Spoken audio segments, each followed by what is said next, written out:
Penjelasannya bisa dibantu untuk share screen-nya ya. Pertama-tama saya ucapkan terima kasih dan yang paling saya banggakan, yang terhormat kepada Ustadz Irfan Rakim yang bersedia membedah tesis saya, juga selaku guru saya dulu di pesantren. Jadi masih teringat saya dulu di pelajaran Ulumul Quran, di pelajarannya Ustadz Irfan, saya yang sering dihukum jalan bebek Ustadz. Jadi mungkin nggak hafal-hafal, jadi sering dihukum jalan bebek. Itu masih teringat dan sampai di masa kuliah itu terbawa, saya harus hafal karena dulu pernah di Ma'had juga, Ma'had Ali harus hafal, hiwarnya harus hafal, ring bacanya harus tuntas. Ya mungkin prosesnya di Mu'alimin itu jarang nggak tuntas gitu. Tapi ya mudah-mudahan nih mahasiswa saya jangan sampai tidak tuntas dalam hafalannya. Itu jasa Ustadz Irfan juga. Dan yang terhormat juga yang saya banggakan kepada Reja Samsul Mutakin untuk mengantarkan kegiatan kali ini, dan juga yang saya banggakan kepada kawan-kawan yang telah hadir di acara Zoom ini. Yang mudah-mudahan walaupun ada yang tidak berkenan hadir, belum bisa berkenan hadir di Zoom ini, bisa hadir nanti via online, via YouTube-nya. Yang mudah-mudahan bisa mengambil manfaat dari kegiatan. Ya coba Mas saya dibantu share screen, saya pakai HP. Nah, terkait halnya tesis ini tadi juga Mas Rizal sudah menyinggung bahwa di Jogja banyak riset-riset mengenai tentang digital ini. Sebetulnya semasa saya S1 sekitar 2015, 2008, 2015, 2016-an itu terkait halnya tafsir teknologi ini masih cari kurikulum yang pas UIN Jogja itu. Masih cari kurikulum yang pas. Nah, beranjaklah di 2020, 2021, awal mulanya 2019, mulailah menemukan kurikulum-kurikulum dengan teori-teori living-nya, living Quran, living hadisnya, dan segala macam. Sehingga hari ini 2022, 2021, 2022 banyak penelitian-penelitian yang mengenai tentang digital. Yakni tentang tadi Mas Rizal menyinggung, baik medan penelitiannya TikTok dan segala macam. Nah, penelitian saya ini berangkat dari ketertarikan saya melihat berbagai fenomena digital, apalagi mengenai isu-isu keagamaan, tafsir-tafsir pemahaman, baik berupa Quran dan hadis, tapi banyak ternyata nuansa-nuansa hoax di media yang beredar. Bahkan di WhatsApp pun juga seperti itu. Apalagi kalau melihat ayahanda kita banyak yang melakukan penyebaran informasinya itu melalui WhatsApp dan itu cepat, super cepat. Nah, itu pun harus di cross check lebih dalam. Nah, hal ini juga berpengaruh bagaimana pemahaman kita memaknai ayat-ayat tersebut. Nah, maka dari itu singkat cerita mencobalah menganalisis bagaimana pemahaman-pemahaman ayat-ayat jihad di dalam media sosial atau digital, khususnya meneliti mengenai website rumaiswa.com. Nah, rumaiswa.com itu adalah salah satu website yang ada di Yogyakarta dan juga ada pesantren Darus Solihinnya yang dipimpin oleh Ustadz Muhammad Abduh Tosika. Nah, nanti saya akan mencoba mengulas tentang itu. Next, lanjut. Nah, terkait halnya tesis saya ingin sedikit memberikan dulu pengantar gambaran dasar terkait halnya tren jihad seperti apa, lalu tafsir ideologi seperti apa, dan website Rumaiswa seperti apa. Nah, terkait halnya tren atau pemahaman jihad tersebut, saya mengutip Yusuf Qaradawi, memandang banyak orang yang tidak memahami secara hakikat dimensi dan tujuan jihad. Kita tahu sendiri Yusuf Qaradawi sudah membuat buku mengenai jihad itu sendiri, bahkan tebal kan. Sehingga banyak yang beranggapan buruk terhadap agama, umat, peradaban, tradisi klasik, turos, dan sejarah Islam lainnya. Kata jihad selalu diproduksi memiliki implikasi sangat luas terhadap muslim. Jihad sebagai mana diperintahkan dalam Islam bukan hanya soal membunuh dan dibunuh, melainkan bagaimana berjuang sekuat tenaga demi memperoleh keridhaan ilahi, baik secara individual maupun secara kolektif. Nah, mungkin dari term awal ini, jihad selalu dikategorikan dengan kategori berjuang gitu. Dan banyak secara umum dinuansakan paradigmanya negatif. Nah, ini kan kenapa gitu. Kenapa tren jihad itu selalu dinuansakan negatif. Padahal di Al-Quran pun ada tuntunannya, ada perintahnya dan segala macam. Nah, terus pemahamannya hari ini harus seperti apa mengenai jihad tersebut. Nah, terkait hanya tafsir ideologi, nah tafsir ideologis di sini saya mau menggunakan teorinya Nasir Hamid Abu Zain yang memandang bahwa suatu pemahaman tafsir adalah hasil dari perkawinan ideologi antara pengetahuan penulis dengan kondisi sekitar. Jadi pemahaman penulis, subjektivitas ideologis penulis yang dipengaruhi oleh kondisi sekitar atau konteks hari ini. Nah, seseorang penafsir juga tidak akan terlepas dari keadaan dan kepentingan, maka dari hasil penafsirannya akan selalu melekat kepentingan dari sang penafsir. Jadi selalu ada nuansa-nuansa kepentingan itu di dalam pemahaman-pemahaman tafsir yang ada. Gitu. Nah, jadi dari sekilas mengenai tren jihad hari ini, bahkan banyak juga di media yang menggembor-gemborkan mengenai jihad, bahkan banyak agenda-agenda bom bunuh diri dan segala macamnya. Nah, makanya ingin mengupas itu di tatanan media dan lebih jauhnya mengungkap bagaimana sisi ideologisitasnya pemahaman-pemahaman ayat Al-Quran mengenai jihad di dalam ranah media sosial atau digital. Khususnya di sini saya mengambil objeknya itu adalah website rumaiso.com. Nah, website rumaiso.com yang mengusung slogannya itu adalah mengenal ajaran Islam lebih dekat. Nah, website tersebut juga didirikan serta dikelola oleh Muhammad Abduh Twasikal sekaligus pimpinan pesantren Darus Solihin. Namun uniknya, website ini dalam produksi sistem agama, informasinya itu seluruh diproduksi oleh Abduh Twasika. Maka website tersebut merupakan, bahasa saya ini adalah pemikiran digitalnya Muhammad Abduh Twasika. Kenapa seperti itu? Jadi ada halaman website rumaiso.co, biasanya itu di kanal website itu artikel-artikel tulisannya itu banyak penulis-penulisnya. Saya bisa nulis di website itu, dimuat di website itu dan segala macam. Namun di website rumaiso.com ini seluruh tulisannya itu ditulis oleh Abduh Twasika dan tidak ada yang bukan Abduh Twasika penulisnya itu dalam konten-konten artikel dan segala macam. Nah, ini jadi bahasa saya mengungkapkan bahwa secara tidak langsung website tersebut adalah pemikiran digitalnya Abduh Twasika. Nah, next. Lanjut. Nah, dasar mengenai tafsir ideologi ada 4 sebelumnya. Tafsir ideologi ada 4. Nah, di tafsir ideologi ini dalam sejarahnya masa Khawarij dan masa Muawiyah dan Abu Sufyan kita tahu itu sangat terlihat peperangan ideologis, bahkan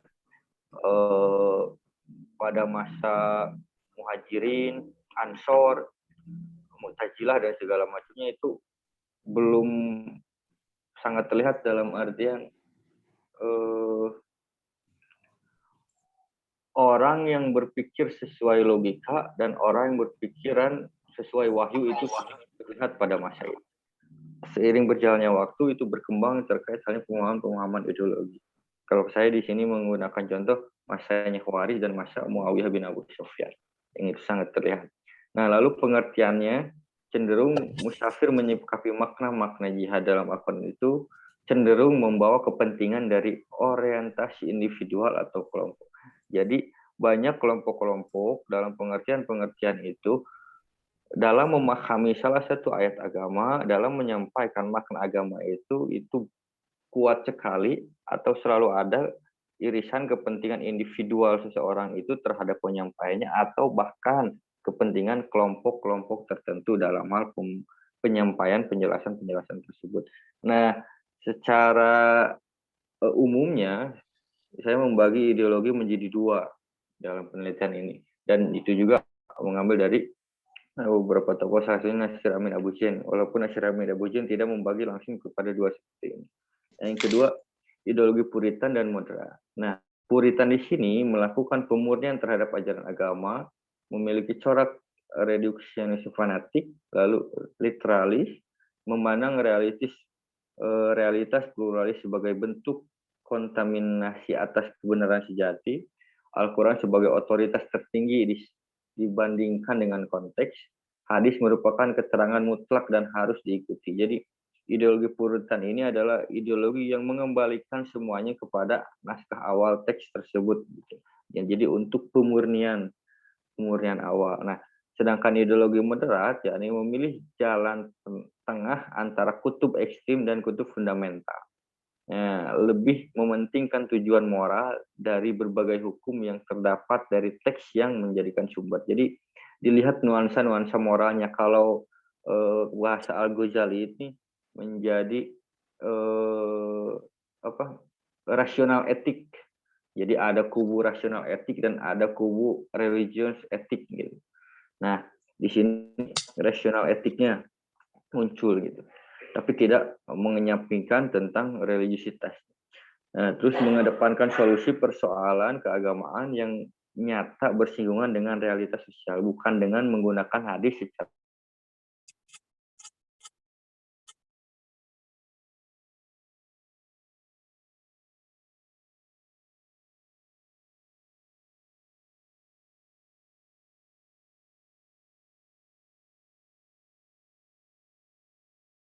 dan mempertimbangkan unsur-unsur agama.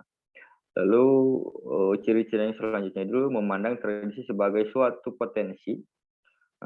Tradisi yang berjalan di masyarakat adalah suatu potensi aktualisasi dan akan terus berubah sesuai dengan perkembangannya zaman. Jadi ada suatu budaya tradisi dan itu akan terus berubah-ubah dan tidak akan mutlak tradisi itu tetap sama seperti hari ini. Nah, itu secara umum terkait hanya pembagian ideologi, sejarah, dan pengertian. Lalu selanjutnya terkait media.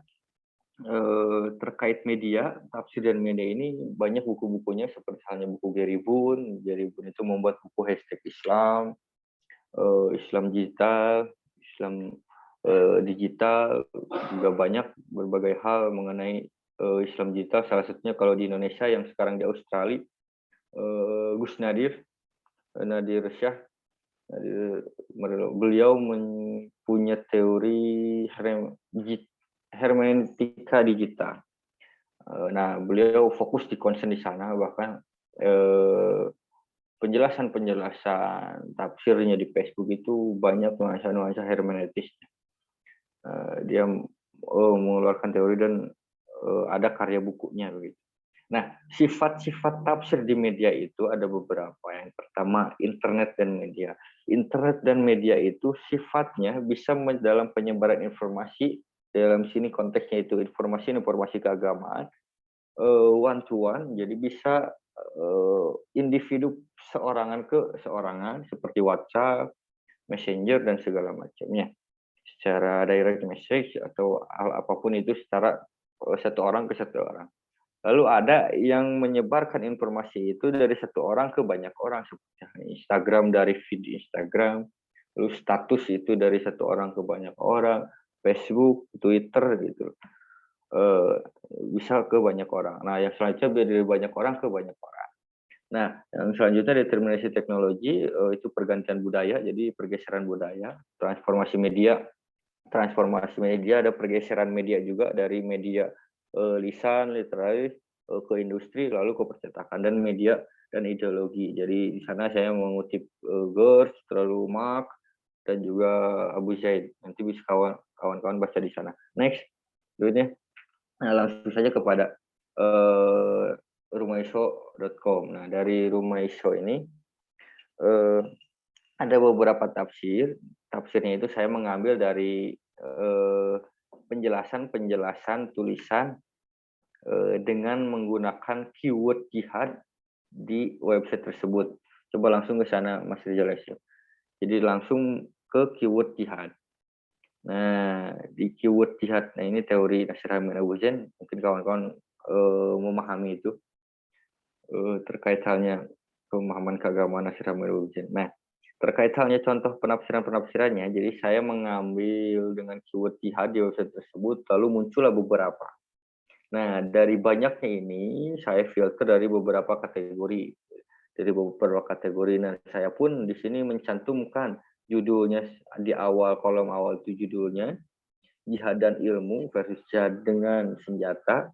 Bahkan di website tersebut ada kategori-kategori seperti hanya tafsir Al-Quran, fikih, muamalah, lalu haji, umroh, dan salah satunya itu jalan kebenaran. Jalan kebenaran itu salah satu kategori yang dimunculkan di website tersebut. Nah, lalu dalam penyampaian artikel penjelasannya, dia dalam website tersebut mengutip Quran surat At-Tahrim, dan saya pun menyebutkan di situ Quran-Qurannya menyebutkan, dan isi secara kesimpulannya juga saya sebutkan di sana. Dan bahkan saya mencantumkan data visualnya seperti apa yang dicantumkan oleh website tersebut. Nah, kenapa visual ini dicantumkan juga? Karena ini berpengaruh dalam makna. Pembaca itu memaknai visual yang hadir di dalam website berita tersebut. Begitu, dengan adanya gambar kapal, lalu senjata dan segala macam. Nah, itu adalah gambaran mau tidak mau menyampaikan pesan tersendiri terhadap pembaca. Next, langsung kepada hasil karena waktu mepet kebuka. Jadi dari website Rumah Show tersebut, nah teknik saya menganalisis bagaimana teknik penulisan penafsirannya tersebut dan metode penafsirannya. Nah, ayat yang ditafsirkan sesuai dengan tema, jadi tidak semua ayat ditafsirkan, namun hanya beberapa saja. Tema yang diambil terkadang tema yang sedang tren atau booming, yaitu salah satu logaritma website media ya, harus mengambil hal yang booming. Lalu penulis artikel website hanya satu, yakni Abdul Tuasika. Jadi tidak ada keragaman pemikiran di dalam website tersebut. Penulis artikel senantiasa mencantumkan footnote atau sumber data yang ada. Nah, jadi mencantumkan sumbernya di mana, bahkan mengutip website lain pun dikutipkan di sana. Lalu metode penafsirannya menafsirkan dengan pemikiran sendiri, menyimpulkan dengan hasil yang telah didengarkan sebelumnya, menafsirkan ayat dengan menggunakan pendapat para ulama, merangkum dari kitab bahasa Arab, ada beberapa, jadi ada beberapa, ini merangkum dari bahasa Arab dan bahkan menerjemahkan dari website bahasa Arab. Saya coba cek. Next, nah yang terakhir terkait halnya hasil analisis tafsir ideologi tersebut, sosok pembuat artikel atau tulisan dari pemahaman tafsir tersebut, cara penyampaian tafsirnya, sumber rujukannya, dan didominasi membahas hal bid'ah. Jadi karena posisi Darus Sholihin itu di Gunung Kidul, terus tujuan awalnya itu memberantas hal-hal yang berbau bid'ah di sana. Lalu kebanyakan pembahasan jihad pada website masuk dalam kategori jalan kebenaran. Nah, berarti ini jalan-jalan yang memang harus ditempuh, harus dilaksanakan oleh umat Muslim, karena ini adalah jalan kebenaran. Jadi masuk di dalam kategori jalan kebenaran. Lalu pemikiran pembuatan artikel sangat melekat pada website tersebut. Kenapa sangat melekat? Karena website tersebut adalah penulisnya itu Abdul Tuasikal, dan itu terkoneksi kepada seluruh sosial media lainnya, baik Instagram, Facebook, Twitter, dan segala macamnya. Nah, sudah terkoneksi, ternyata pembuat kontennya pun sama. Ketika YouTube, beliau yang memang ceramahnya satu orang, tidak ada yang lain pun sama. Bahkan Twitter itu dikoneksikan ke akun pribadinya beliau. Nah, jadi dalam hal nuansa penyebaran informasi keagamaan, gerakan penyampaian ideologi di sana sangat terlihat di website tersebut bahwa pemikiran-pemikiran atau ideologi sosok Muhammad Abdul Tuasikal itu sangat kental di sana. Walaupun kita bisa menganalisis dari berbagai hal. Nah, kalau baca di naskah tesisnya langsung, saya di sana analisis bagaimana keilmuan Abdul Tuasikal, belajar di mana saja dan sebagainya. Walaupun kemarin baru-baru ini Abdul Tuasikal mencoba bertemu dengan Ustaz Aceng karena ingin mendapatkan sanad Al-Muyassar.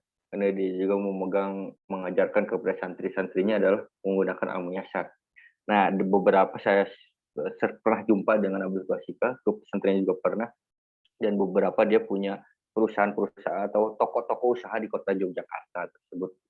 Nah, dan ada juga beberapa hal di website tersebut yang mana mengendorse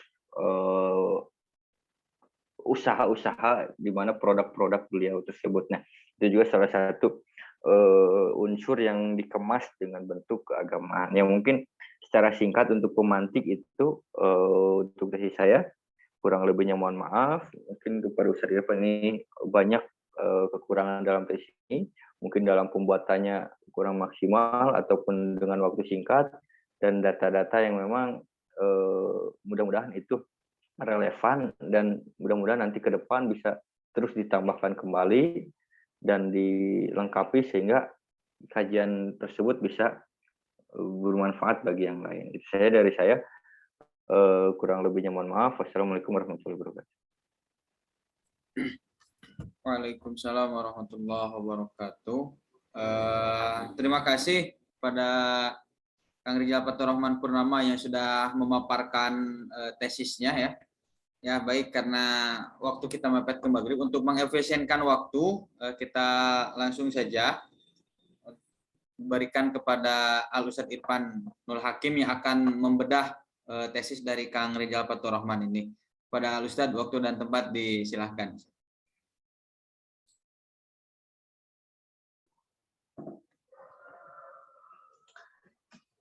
Assalamualaikum warahmatullahi wabarakatuh. Waalaikumsalam warahmatullahi wabarakatuh. Waalaikumsalam warahmatullahi Kumaha jelas, Kang Rijal? Jelas, Ustaz. Jelas. Alhamdulillah wa syukurillah. Hari ini di hari Ramadan ya, bedah tesis yang dikaji oleh, kalau bahasa sekarang jangan ustadz dan murid. Jangan bebek, itu masa lalu.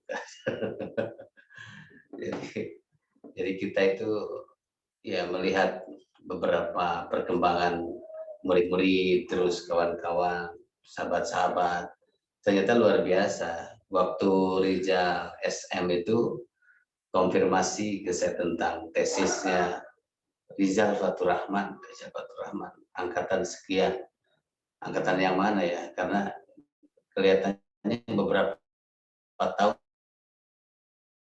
tidak jumpa itu sering menulis jurnal-jurnal yang luar biasa, itu tulisan jurnal-jurnal, dan patutlah disupport dan diapresiasi karena sebagai akademisi memang salah satunya jurnal itu buah pikiran dan penelitian kita, dan sangat kesempatan yang harus dikembangkan terus dan dioptimalkan. Kalau yang masih belum terjun ke masyarakat itu, saya sarankan teruslah menulis jurnal gitu ya. Karena kalau sudah terjun ke masyarakat, waduh, cari waktunya susah. Saya untuk nulis itu kadang-kadang benturan dengan kebutuhan-kebutuhan masyarakat yang meminta kita ngisi atau ini. Jadi kadang-kadang susah untuk menulis itu waktunya itu. Nah itu bagus, dan alhamdulillah bisa ketemu di sini, dan memang pangling beberapa tahun nggak ketemu, terus melihat wajahnya nggak terbayang yang mana gitu. Rijal Fathurrahman, angkatan Zaki bukan ya? Angkatan 21, Ustaz. Angkatannya Rahmi, Ustaz Aceh. Oh, Rahmi Ustaz Aceh. Berarti ya. Masih muda lah, luar biasa. Alhamdulillah, dan saya sudah baca sebagian ya tesisnya, sebagian inti-intinya lah yang dibaca, karena melihat sejarah tafsir tidak jauh yang kita sudah baca, terus melihat beberapa kajiannya seperti Ustaz Abdul Tausikal, saya kenal dari semenjak saya di Mesir gitu. Beliau sebagai editor di Al-Kausar, kita sering terjemah buku di penerbit Al-Kausar dulu. Terus Rumaiso ya kita baca-baca juga, sebelumnya sudah melihat termasuk pesantrennya Ridhus Shalihin, dan rekod beliau dari dulu sampai sekarang itu sedikitnya kita kenal lah siapa itu Ustaz Abdul Tausikal. Dan justru ada salah satu yang saya sedikit tanyakan, itu ke Rizal. Apakah di UIN Jogja kerangka berpikir yang digunakan seperti Nasr Hamid Abu Zaid itu apakah sudah menjadi kurikulum atau gimana gitu. Saya belum tahu bagaimana perkembangan di Usuluddin di Jogja, atau kuliah-kuliah yang seperti tafsir atau yang sifatnya Usuluddin itu, apakah itu sudah menjadi kurikulum, harus dijadikan kerangka berpikirnya seperti Nasr Hamid Abu Zaid. Karena kalau secara kampus biasanya masing-masing punya framework ya yang dibangun sebagai kerangka berpikir gitu. Seperti membawa Nasr ke Al-Azhar tentu saja tidak akan diterima. Membawa Nasr ke IIUM, International Islamic University yang kita kuliah dulu, mungkin akan kurang diapresiasi. Termasuk membawa Nasr ke ISTEK, kawan-kawan di ISTEK seperti Al-Atas, Atasian, atau yang sifatnya Propwan dan yang lainnya, Hamizah Kasih, terus siapa, Adian Husaini, tentu saja membawa Nasr ke kelompok ini tidak akan dapat diterima gitu. Otomatis akan menemukan penolakan-penolakan yang dahsyat. Tapi secara ilmiah, maksudnya kita mengutarakan wacana keilmuan, ini sah-sah saja untuk di kalangan akademisi. Atau mungkin Nasr ini kalau ditarik ke kalangan jamiah, ya Rijal juga contoh satu saat kembali ke jamiah, dan kita tahu kalau di Hima ya, Kang Lamlam dan yang lainnya, dan secara pemikiran terbuka atau tidak. Tapi kalau ditarik ke jamiah, mungkin akan banyak penolakan-penolakan terhadap konsep pemikiran mafhumun nas atau nususnya Nasr Hamid Abu Zaid. Karena ya kita baca lah lumayan detail. Juga pernah baca mungkin bukunya disertasi yang ditulis oleh Fahmi Salim, kawan saya di Mesir, pernah nulis buku disertasinya kritik terhadap studi Al-Quran kaum liberal. Nah ini dalam artian di sini beliau memaparkan tentang Arkon, memaparkan tentang Hasan Hanafi, terus termasuk Nasr Hamid Abu Zaid cukup banyak di sini dibahas.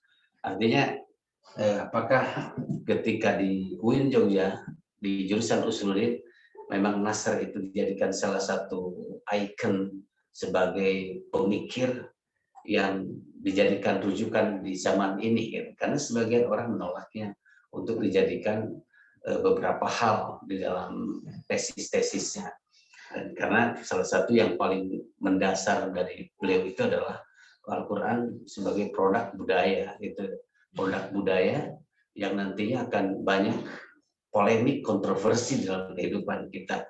Nah ini nanti dikaji lagi bagaimana kondisi memakai kerangka berpikir Nasr Hamid Abu Zaid. Dan sebenarnya pembahasan tesis ini,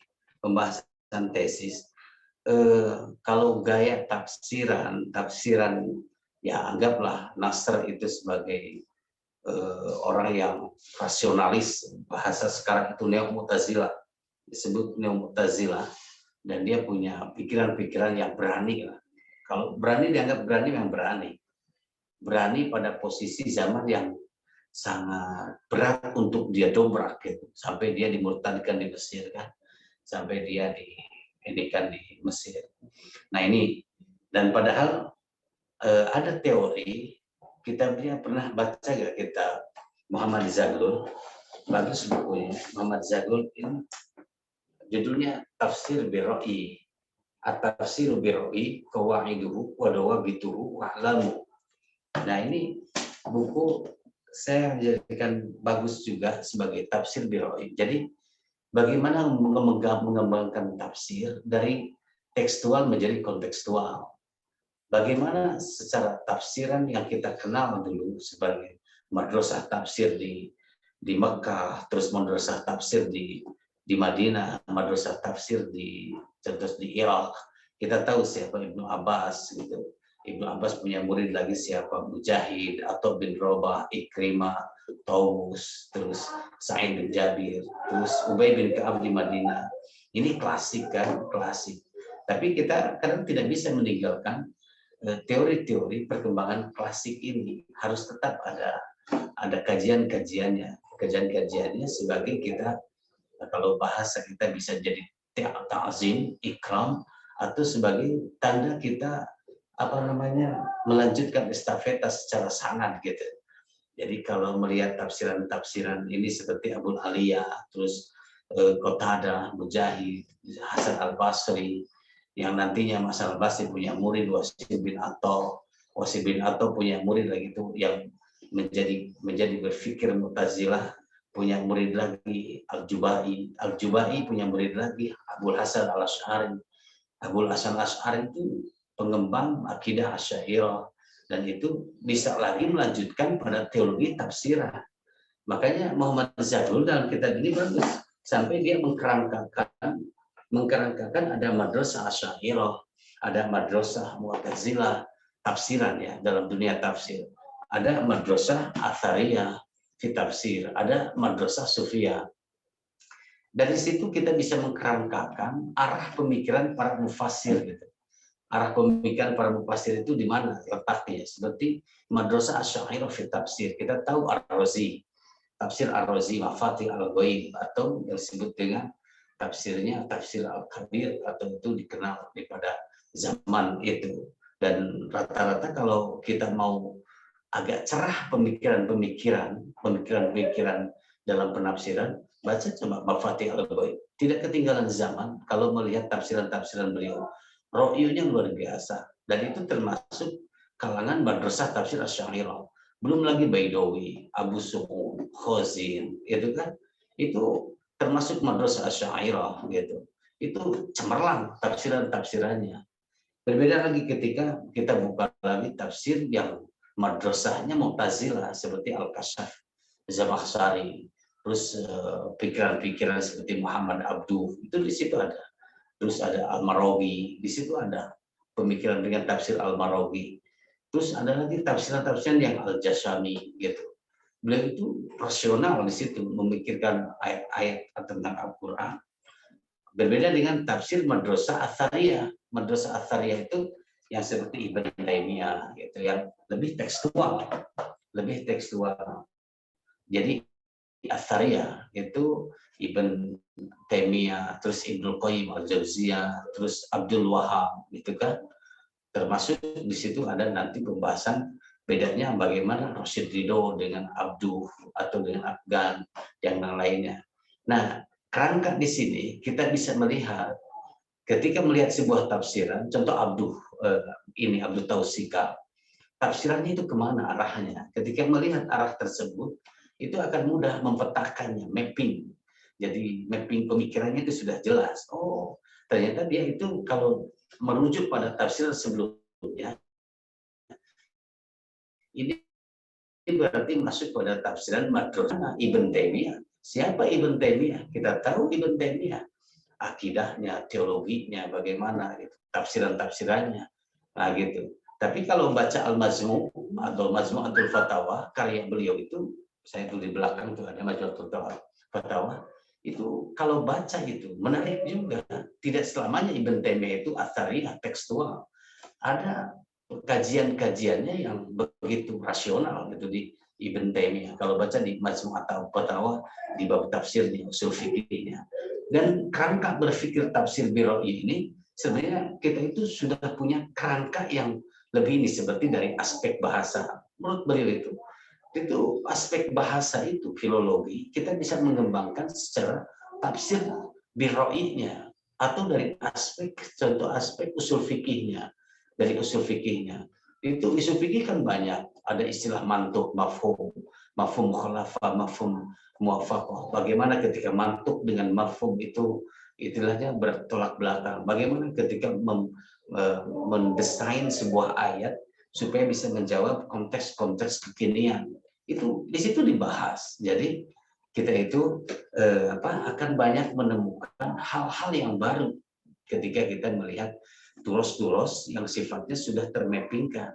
Dan justru saya bertanya kepada Rizal Fathur Rahman, kenapa tidak mengkaji salah satu tokoh yang lebih besar dan lebih mendunia gitu. Contoh dari kajian contoh yang rasional, tafsir Al-Kasyafnya itu bisa kita kaji, atau Muhammad Abduh yang menjadi tokoh Al-Azhar dulu yang membuka kerangka berpikirnya rasional di Mesir gitu kan. Jadi kalau kita membahas sesuatu yang lebih besar, nanti yang kecil-kecil itu akan lebih terjawab dan akan lebih terwadahi dengan apa yang kita sudah kaji. Jadi kalau kita mengkajinya seperti produk-produk tafsiran Abdul Tausikal, Ustaz Abdul Tausikal, memang bukan kita meremehkan dalam kajian-kajiannya, tapi ini sudah terpetakan dan sudah terblokkan kemana arahnya. Dan pastinya secara tekstual Ustaz Abdul pun ia tidak jauh dari kutipan. Ya metode klasik lah, melihat tafsiran ini, tafsiran ini, tafsiran ini. Nah, seperti halnya Ibnu Katsir melihat Ibnu Jarir At-Tabari atau Asyuti Adurul Mansurnya melihat tafsiran sebelumnya gitu, tafsiran gaya ma'thurnya seperti apa, termasuk yang lainnya gitu. Nah, ini sebenarnya sumbangan kontribusi saya terus masukkan pada Rizal nanti untuk kalau melanjutkan untuk proposal disertasinya, coba mengambil satu topik yang lebih mendasar gitu, mendasar sebagai untuk basic keilmuan kita, dan nanti lebih termappingkan arah tafsiran di dunia Islam itu kemana. Dan saya lihat dari aspek marojinya pun, kalau marojinya ya secara ini banyak untuk menganalisis. Saya tidak menemukan untuk menganalisis contoh menganalisis kajian Abdul Tausikal bagaimana konsep dengan Ibn Taimiyah gitu, terus Ibnu Qayyim al-Jauziyah atau dengan ridhonya atau yang lainnya, itu memang lebih jauh, itu nantilah di kemudian hari. Tapi kalau membandingkan contoh Ustaz Abdul dengan ini terlalu jauh lah, jangan dibandingkan. Ini ulama besar itu lebih dahsyat dalam menulis sebuah kerangka ayat, mendesain ayat untuk bisa menjadi jawaban-jawaban untuk masyarakat. Jadi, tapi untuk tesis sifatnya kita mengkaji hari ini, contohnya dikaji pemahaman tentang jihad yang ditulis oleh ini saudara kita Rizal Fatur Rahman, ya cukuplah untuk kajian. Tapi ya tadi jadi saya tanya itu bagaimana dalam kerangka berpikirnya. Terus dalam konteks tafsir jihadnya itu kerangka berpikir yang dijadikan standar berpikir kita yaitu Nasr Hamid Abu Zaid, ketika dimasukkan ke kerangka berpikirnya Abdul, otomatislah tidak akan pernah connect gitu kan, tidak akan pernah connect, dan itu pasti sudah nampak satu perbedaan yang luar biasa dari judulnya, dari kerangka berpikir dan objek kajiannya. Memang sudah terjawab dari awal pun ketika kita melihat kerangka berpikirnya, terus objek yang dikajinya Abdul Tausikal, dan ini sudah terjawab sebenarnya permasalahannya. Artinya permasalahannya ya pasti Abdul itu sedang tekstual dalam mengkaji, dan track dia King Saud, belajarnya Saudi, contoh King Saud siapa, dan buku-buku yang dikajinya, terus termasuk Al-Kausarnya ketika beliau jadi editor, buku-buku yang diedit seperti Hartono Ahmad Zaiz kan, yang buku-buku seperti itu, dan itu cenderung ke Salafi dan sudah terbahas semua. Justru kalau kita ke depannya mengkaji seperti yang lebih besar lagi, ulama contoh dari aspek madrasah Athariyah Ibn Taimiyah. Ibn Taimiyah itu kalau ditarik menarik sekali, korelasinya menyambung ke sana kemari itu Ibn Taimiyah. Nyambung ke Persis, nyambung ke Muhammadiyah, ke Salafi, kemana-mana itu. Terus atau Abduh gitu, Abduh tentang rasionalismenya Abduh bagaimana, itu bisa nyambung ke sana kemari gitu. Nah ini mungkin itu masukan dari saya, memang waktunya tidak panjang dan kita nanti ada diskusi lagi, ini sekedar masukan dan kita melihat ya menarik lah sebenarnya kajian-kajian seperti ini untuk dikembangkan lagi nanti di disertasi yang lebih luas, lebih dahsyat, lebih besar lagi kita sebagai pijakan kita. Jangan sampai gini, kita nanti ada satu gejolak ya. Apa yang dituliskan di dalam tesis kita itu tidak menjadi ideologi bagi kita. Gitu. Maksudnya apa yang kita tuliskan di tesis, contoh, maaf ya Rizal, kita memakai kerangka contoh Nasr Hamid Abu Zaid. Tapi dalam kehidupan kita sehari-hari, kita itu justru menjadi puritan, menjadi tekstualis gitu kan, menjadi seorang penafsir yang dalam kehidupan kita. Karena nanti akan dibenturkan dengan masyarakat kita. Kalau antum nanti terjun ke masyarakat, satu saat balik ke kampung, itu nasar itu nggak bisa dipakai di kampung-kampung kita, apalagi yang nuansa keilmuannya tidak terbuka, masih tertutup rapat, gitu, masih belum menerima perbedaan pemikiran, masih jumud atau stagnan gitu. Dan itu klaim-klaim itu akan terjadi kepada kita, klaim-klaim itu. Apalagi kita memakai nasar. Jangankan pakai nasar, hal-hal yang kecil di masyarakat gitu. Jadi benefit kita di masyarakat itu ketika menyampaikan salah satu improvisasi ilmu, pengetahuan, tidak selamanya idealisme kita itu bisa sampai, malah tertolak gitu. Nah, ya, jadi artinya gini, ketika penelitian kita seperti ini, apakah ini menjadi sebuah ideologi buat kita? Atau hanya sekedar wacana dalam pemikiran saja? Dan ketika nanti di kemudian hari kita terjun ke masyarakat, apa yang dituliskan di tesis ini kita tidak dijadikan sebuah ideologi, hanya sebagai wacana pemikiran saja. Dan itu bagi saya sangat disayangkan kalau gitu. Tapi kalau harusnya apa yang kita tulis ini menjadi sebuah keilmuan dan mendasari diri kita dan manfaat untuk kita dan nanti manfaat untuk umat juga. Ya, pendobrakan seperti nasar itu ke dalam kehidupan kita bukan berarti. Jadi itu sebuah masukan lah bagaimana. Mudah-mudahan ini jadi sharing kita dan saya menarik juga nih untuk mengembangkan di kemudian harinya. Contoh menulis sebuah disertasi korelasi pemahaman Ibn Taimiyah dengan yang dipahami akidah Persis, kan ya bagus. Jadi akidah Persis itu nanti dibahas. Dan ini sebagai mujadid ya, hari ini kita itu sebagai pembaharu harus bisa mendobrak beberapa kerangka berpikir umat kita yang belum terbuka, baik secara fikih atau secara muamalah, secara hal-hal yang sifatnya masih profan lah, tidak bisa mapan. Terus kita berikan satu pencerahan itu sangat diperlukan hari ini. Karena kalau kita memberikan pencerahan yang tidak diterima oleh ideologi tempatan, kita yang mental. Klaim-klaim, judgment itu muncul kepada kita. Ya, kadang-kadang disebut sudah keluar Quran Sunnah, gitu. Sudah tidak Quran Sunnah, tidak semanhaj dengan kita, malah tidak seakidah dengan kita. Dan itu dirasakan, dan itu terjadi. Apalagi pakai nasr ini. Nah, ini contoh. Itu apalagi masyarakat kita yang sifatnya notabene masih tekstual. Maaf ya, dalam artian ini seperti kita Persis, Salafi, Muhammadiyah, itu kan tekstual, organisasi yang tekstual. Untuk menerima perubahan-perubahan yang lebih kontekstual, lebih berkembang, apalagi memakai kerangka berpikirnya Abduh, memakai kerangka berpikirnya Al-Kashaf, Zamakshari, berat untuk memakai itu. Malah kita yang akhir. Oke, terima kasih karena waktu yang terbatas. Mudah-mudahan ini sebagai sumbangan dari saya masukan dan bisa lebih nanti dikembangkan di proposal doktor atau proposal disertasi untuk yang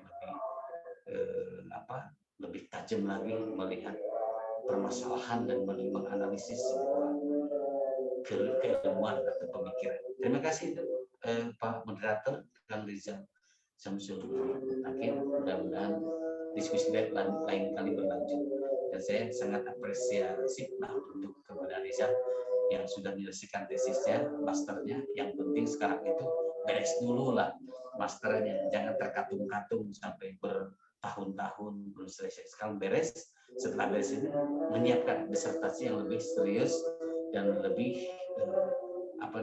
lebih tajam dalam hal-hal segalanya, itu lebih kritis kita terhadap kedua belah pihak, baik yang itu disebut dengan tekstual atau tekstualis atau athariyah kalau bahasa Arab itu, atau mutazilah kalau dalam Islam madrasah tafsir itu atau syair.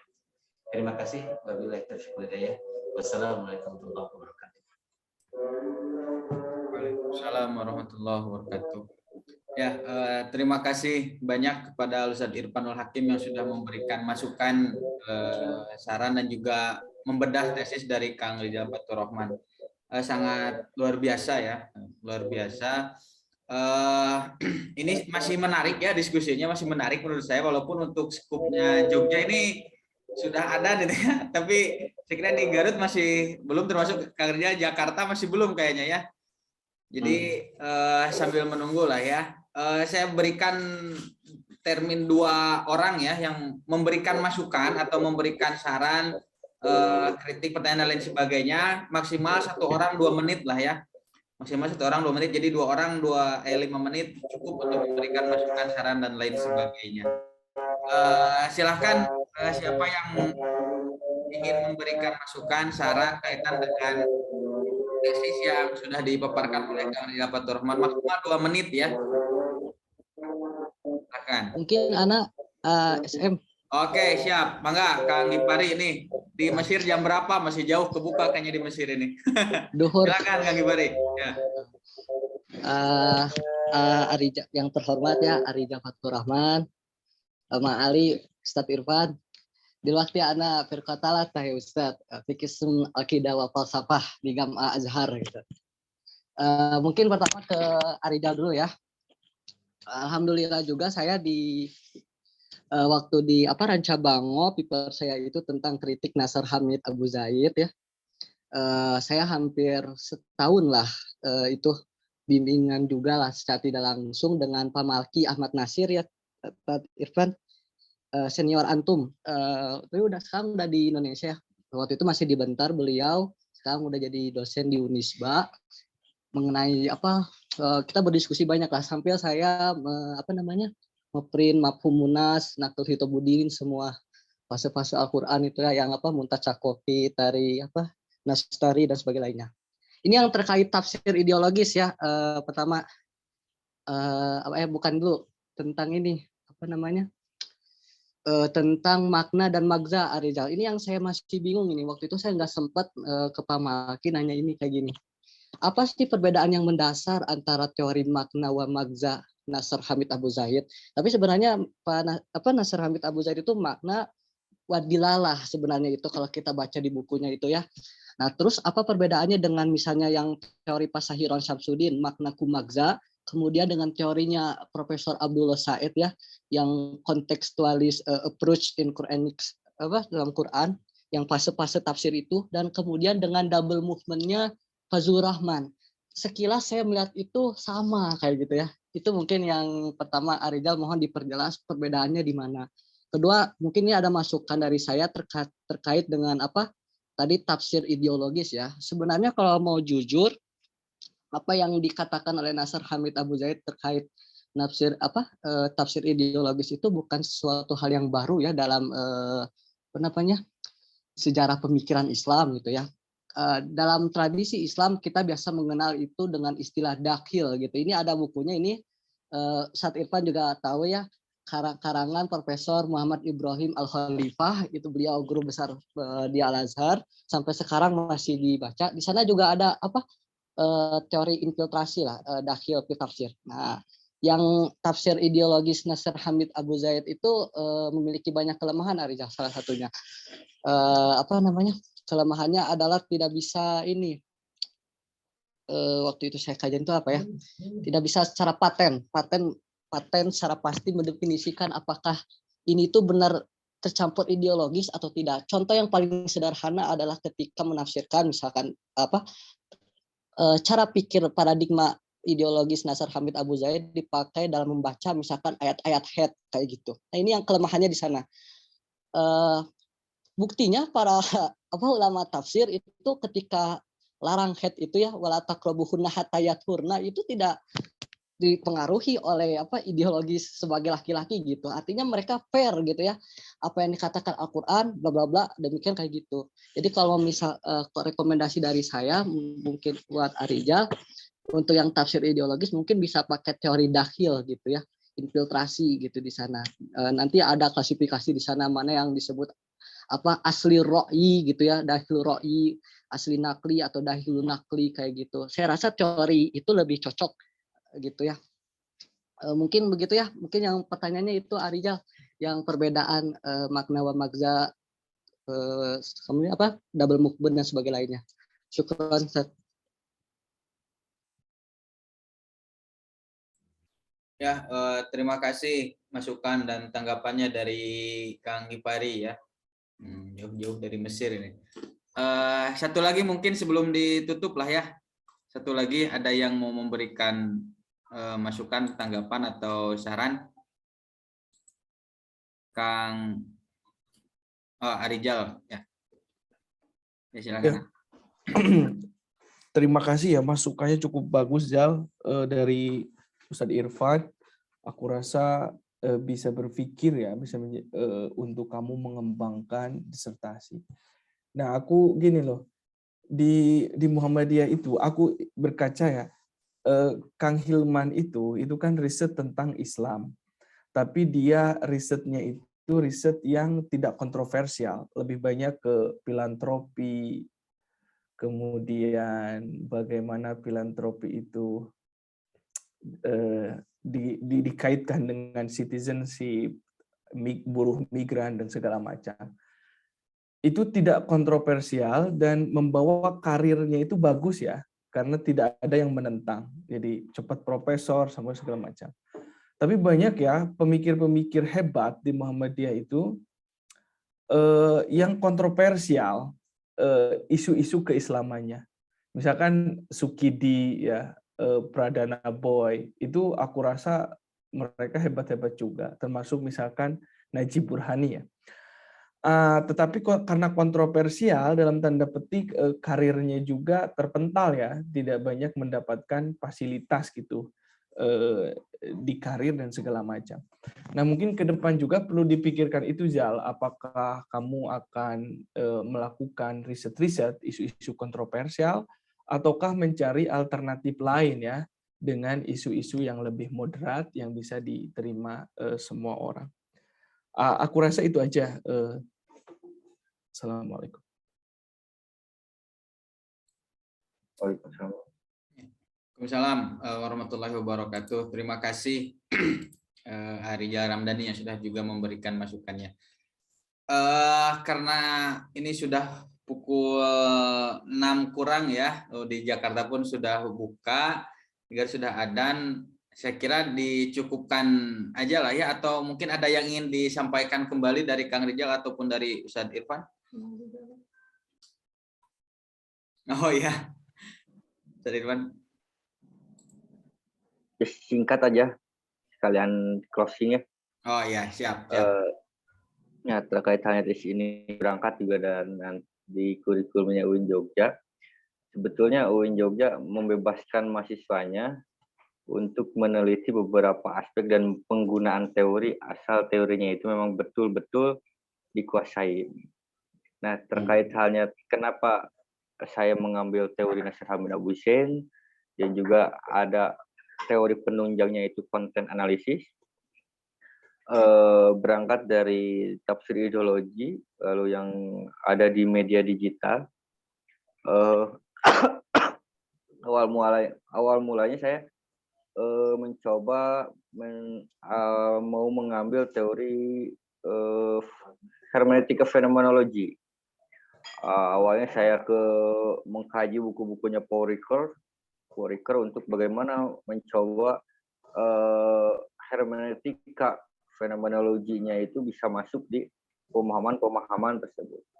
Setelah masuk lebih jauh dan segala macamnya, nuansa ideologinya ternyata belum tersentuh sama sekali.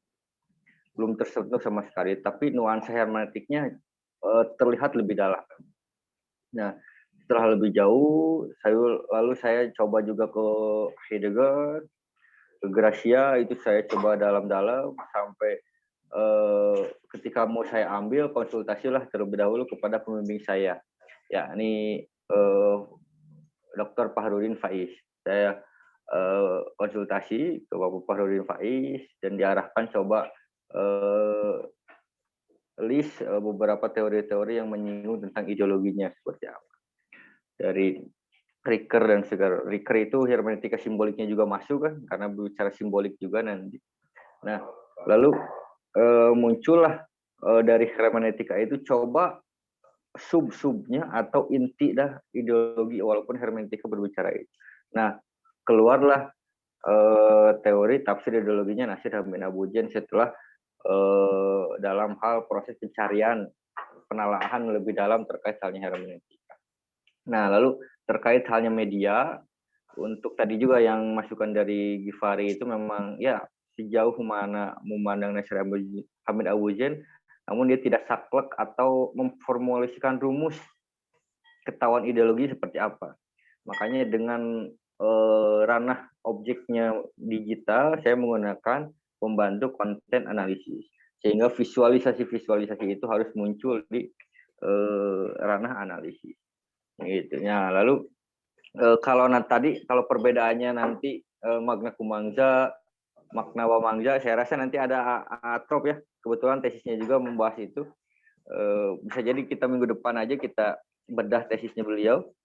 Tesisnya beliau itu insya Allah pemikiran, membedah berbagai pemikiran. Nah, mudah-mudahan itu juga bisa keungkap secara bukan genre ya. Kalau terungkap secara jelas, sejelas-jelasnya bahkan tidak menimbulkan pertanyaan, saya rasa tidak mungkin. Namun mudah-mudahan itu bisa memicu kita berpikir kembali, bahkan mengembangkan teorinya, sehingga puncaknya kita membuat teori sendiri, begitu.